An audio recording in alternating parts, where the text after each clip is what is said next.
Hi,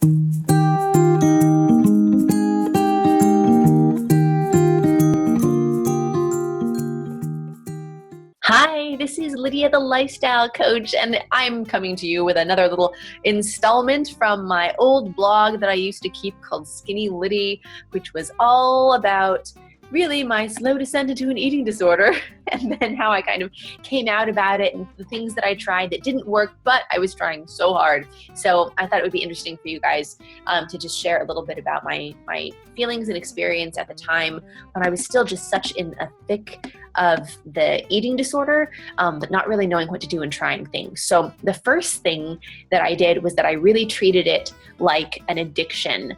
And my goal was to be sober, which I wanted to change my brain by just going, 90 days, white knuckling it to try to do something for my brain. So that was kind of the first thing that I tried. And I'll show you a little bit about these blog posts and kind of what I thought at the time. And we're going to break it down. I'm going to look at some of my old assumptions that did not serve me. So this blog post was called Realizations of an Addict. I very much labeled myself an addict and tried to just own that and okay, I am an addict. So what do we need to do? So I was trying to go for 90 days being sober from binge eating. And this is what I wrote. I think it was day 10 of being sober and my life blew up.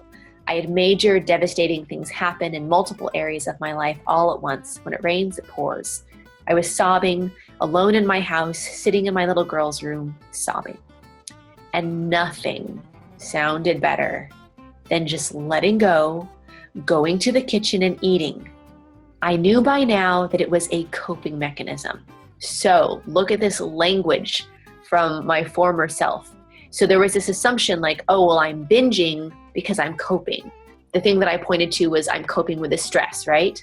I learned later that no, it's not a coping mechanism. It's just a habit and you can just get over it. And I did. I'm totally free from it now. But at the time, look how unempowering that is, right?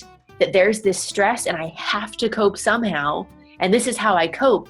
Look at how much power that gives my habit and the binge eating, because it's if I use this to cope, well, how am I going to cope without it? It makes you feel like you need it.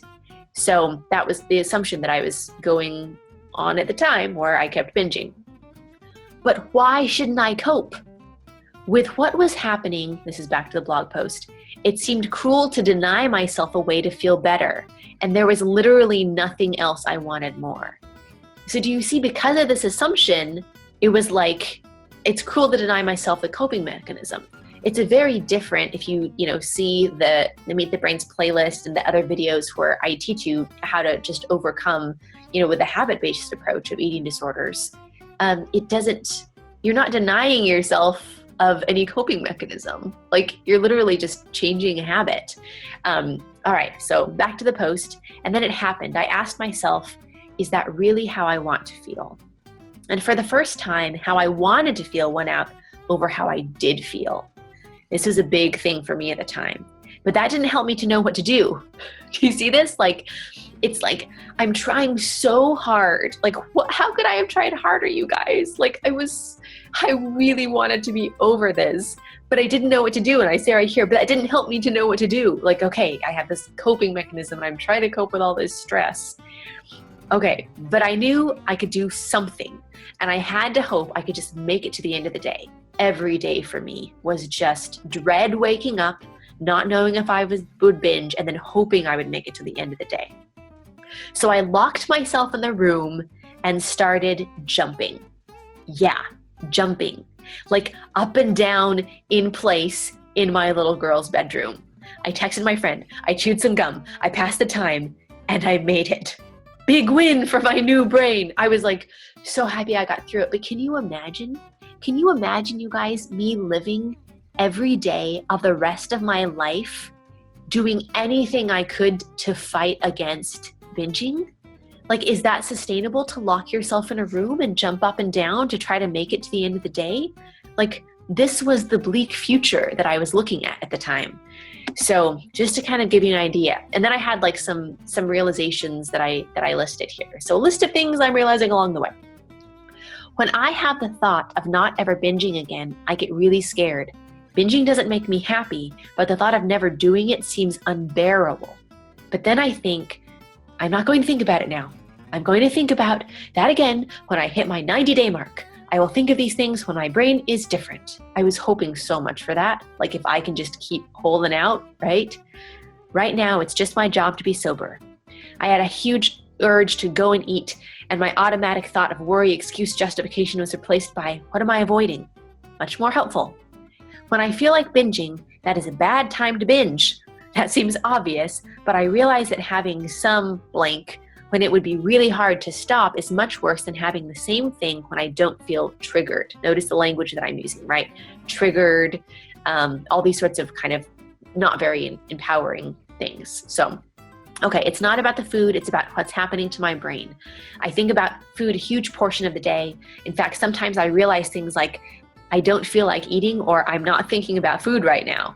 So that was a huge thing when I realized, oh, I didn't think about food that moment. That's what kind of mental energy was being taken up at the time. I have so much emotion around food. I'll cry over it. I'll stress over it. I'll get angry about it. Again, not how I want to feel for the rest of my life. To be continued. So notice what sort of ownership I was taking over these thoughts. You know that I teach you here that this isn't you. These are not your thoughts. These are just, the chatter brain just throwing things at you to perpetuate a habit. But notice that back then I was owning all of those. These are my thoughts. This is my brain. This is, my lot. And how was I going to change that? At the time, I was just hoping to get to my 90-day mark without binging, and I thought something would change for me. But what if it didn't, right?